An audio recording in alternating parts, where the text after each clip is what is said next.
Right guys, a quick edge shed sort of update on the old project that wasn't supposed to be happening. Now, I've gone a bit over the top, I know. I decided I'm going to customise it, so I've taken all the chrome out. I'm going to run alloy wheels. I'm going to put proper door seals in it, which is what we're doing.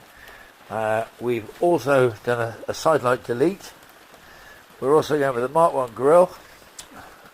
No leafer on the middle, chrome in the centre, but no chrome around the side.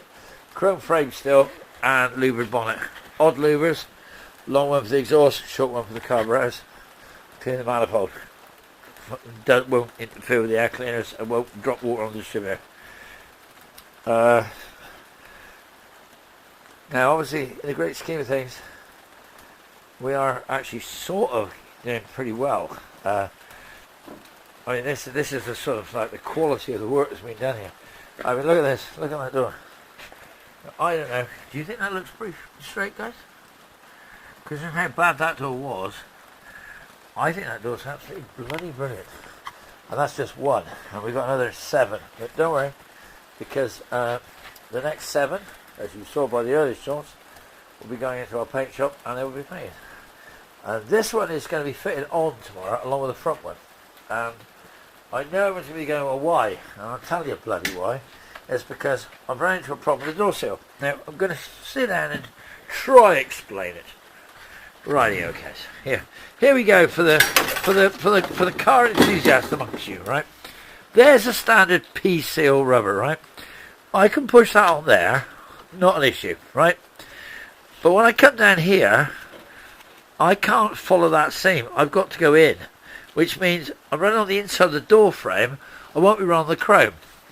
That's not a problem. Not really, but it bloody is when you get to here, because look at that. Now the chrome will be sitting against that rubber, right? So in that channel, right? So we've got our chrome sitting in the channel, right? Oh, with one hand, this is a bastard to do, right? So don't worry about it, right? Okay, so there we go, look. So there's our rubber, right? And there's our chrome door frame fitted against there. Now the chrome door frame will fit against here. So if I continue that down across there, it's going to miss the chrome completely. So I'm trying to come up with an idea. Now, I've had a few ideas. And one is this. That I continue this on down here, and I shove the bleeding rubber over that, right? But then when I get to here, I can't go behind that door with the P rubber because it won't bloody work. So I need to go back in across here. So my reasoning tomorrow, the reason why I'm saying to you is, I can have all the strength and stretches in the world, I can do everything I want, except one bloody thing. I can't perform bloody miracles if that P rubber continues on down, follows that edge, right? I can stop it there. And then I can then take the inner rubber and I can come. So we get a double rubber effectively. And then we put the chrome. Remember the chrome that sits on there? For you Mark II enthusiasts, there's a chrome. Goes up there. Put the chrome back on, and the chrome in theory would form a division between the outer rubber and the inner rubber, and I'm hoping that will work. Now, it might not. And I don't know what this door rubber is off, I've no idea. But anyway, I found it in Aston Martin, so it might be an Aston Martin one. But either way, I'm going to go with it. I'm going to try and make it work, because I've got a couple of them. So the problem is this, right? This is the thing that's difficult. Is that the rubber on the door fitting against in this channel here, where I'm not using, I want to use this new one up here. But as I said, if I put it in there, it will not shut against the chrome because the chrome sits here. So there is the problem. Now, okay guys, here's another quick one. See what you think of this, right? Put it in the comment section. What would happen, all right, if I then put the L-shaped angle round to get the thing, come up here, and I lengthen this, right, and this is where it's going to be funny. I lengthen this by that much. See that? Yeah. And I lengthen this out. So the P rubber goes on here. It sits out slightly further. You have a chrome finisher on there, and you have obviously it coming down by as you can see by the idea, which is going to be by that much. Yeah, like that's a bit much, but hey, yeah. And the P-rubber goes on.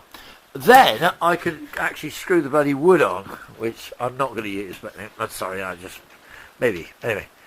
But you're right, that could come, and you could screw the wood, and then when you get to here, there's your problem again, because I would then have to come down on the outside with this, wouldn't I? Like that, to allow the rubber to go on and allow it to close against the glass. But I think you're all going to know exactly what the problem would be. That is that it won't be against the glass, because it should be here, not there. And if I push the P-rubber on, I think the glass channel is going to be run up there, the chrome. So that's tomorrow's job. So I'm telling you now, just, hey, if you get it, you get it. If you don't, you don't.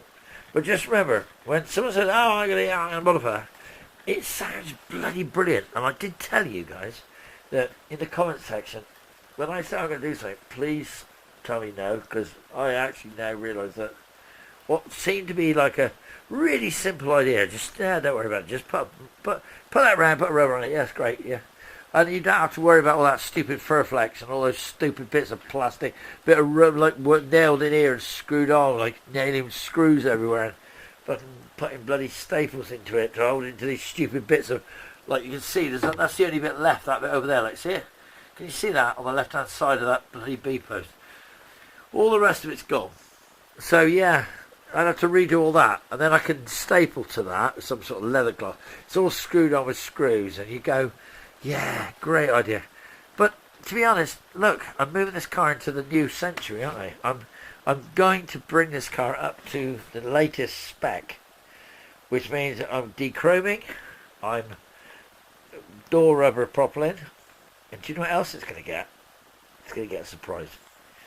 I'm going to turn the camera around. Lee, please, if you're going to do an alternate delete on this, I'm going to show somebody what I might be using.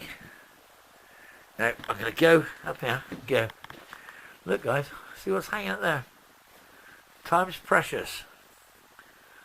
I'm going to say, I wonder what that alloy E-type dash would look like in it. Might look good, might it? So, yeah. Maybe it's going to get one of those. So yeah, it's going to keep getting things. The heater box is the next thing I want to sort out. I want to sort out a decent heater. I hate that bloody heater.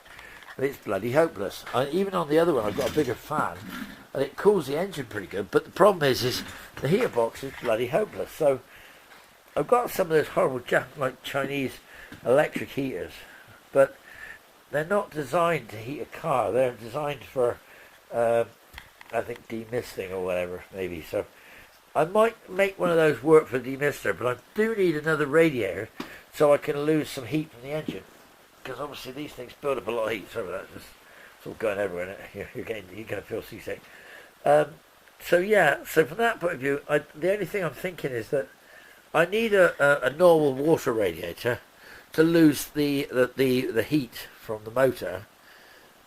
But I don't really want to use that ugly bloody great big heating box inside the car. I don't want air conditioning, so I'm not even going down that road. And I don't really have any other heaters that would work really in the confined space, because there's not a lot of room, as you know. For the avid enthusiast, when you have the dashboard here and the dash comes across here, rev counter, speedo and gauges, glove box, there's no room anywhere for a heater anywhere else. So if you were to use like a heater out of, say, I don't know, trying to Spitfire or some other piece of car, you'd have to put it in, and then you get the centre console come along. You haven't got a lot of room. You are really stuck with this stupid system of these pipes that all come from that heater box on the bulkhead. Now I have a heater box, and I have it, so there is a chance that there may be the best option to change the fan unit, like I did on the other one. I put a Nissan Micra. I mean, when I checked Nissan Micras were available. Now, go to a scrapyard, find a Nissan Micra. They're gone, mate. So, I might struggle to find myself some sort of fan I can adjust to actually chuck more heat through the matrix, and then you get more heat in the car, which is the idea. So, yeah, I mean, from that point of view, you know, that does work, and I know it works. And also, if you put an electric pump in the system, you circulate the water faster. And I know everyone's going to say, well, yeah, that's not the point. No, it does. It works really well. And the Mark II suffers from that same problem. You don't get enough water into your heater matrix, so you don't get any heat out of it because it's all lost the bulkhead. So if you put a pump in there, say like an X300 one or XK8 one, that chucks extra water through the matrix, and it also displaces the heat from the engines, which is really quite good. Because obviously at the moment we got a radiator problem. We got every car we got's got leaking RAS again. So that's just a sort of like an infill load of rubbish there, and I'm sorry. But at the moment, what we're thinking is this. I've got to get the door shut faces to work. I've got to get the bonnet to fit better. And I've obviously, as I pointed out earlier, I've repaired the old hinges. So we've got the hinges done. So we get the hinges on, we'll get the bonnet on, and I don't know whether anyone's ever said to you this, for you Mark II people, but the bonnets, they seem to rust here and here, and then they splay out. As you can see this. Now remember, this is just chucked in place. And obviously this is going to be quite altered, so because this is coming out. That lip there, that's going to go down. And that's going to go down. And we'll widen the back up. And so for the minute, I'm not really too fussed. I might just have a big growler there, or I might have nothing.